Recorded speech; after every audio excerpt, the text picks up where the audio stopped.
sir, welcome to TiECON Chennai 2013. For you personally, how has the experience been? Today was the first day that you got to be a part of it.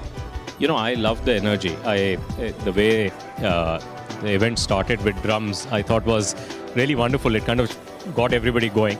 So there's lots of energy in Chennai, and I think Thai has done a phenomenal job of channelizing that and harnessing it, and therefore using it to take the ecosystem forward. So I'm very encouraged by what I saw here today.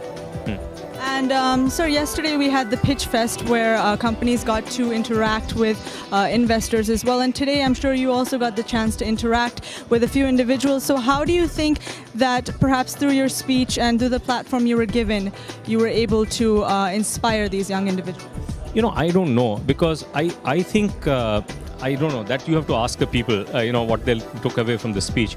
You know, I think we are, the dominant thing that is happening in our ecosystem as it becomes bigger in size is also it's becoming much more specialized than before. And therefore, no longer are we talking about one kind of an entrepreneur. We're talking about many kinds of entrepreneurship. And it's almost like, earlier people said, hey, get into athletics. Now people said, yes, I buy that. But the question is, what kind of athletics, right? And so what you train for has to be very clear for the kind of entrepreneur you want to become.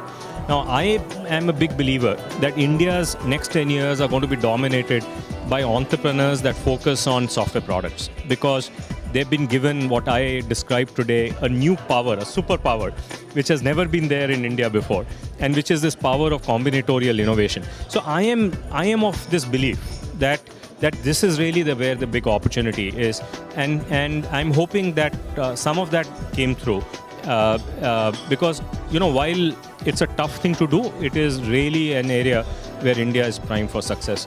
Just like the Kenyans have produced more long-distance runners than anybody else, I genuinely believe India will produce more software product entrepreneurs than any other place in the world, and over the next 10 years. So it's not going to be easy, but it's going to be enormously rewarding. And there is finally, this is some wind behind our back, which makes it a little easier for the entrepreneurs than usual to be able to do that.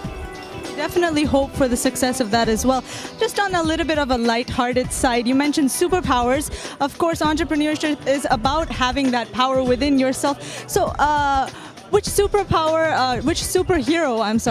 is someone that you think you're inspired by? I don't know. I'm too old. I have a 16-year-old daughter, so I can name ones that she likes.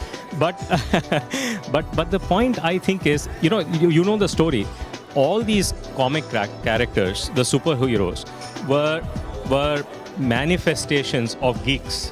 Because geeks were socially awkward during the day, so they were not treated as respected citizens back in the US in the 70s or the 80s, but they were powerful people in their work, right? So they invented these characters to represent themselves, that it's an ordinary Clark Kent during the day, but it's a Superman at night. And so I think that is at work still. So I personally feel there is enormous power in the hands of these disruptive entrepreneurs to change India as we see it today. And that journey has only now begun. So I really feel there are superheroes working on the ground even today. And we just don't appreciate them enough. And over time we will. And on that note, can you just do this with me? We're going to go more power to TiECON on the count of 3. And I just want you to pump your fist up like that. All right? On the count of 3. 1, 2, 3. More power to TiECON. Thank you so much, sir.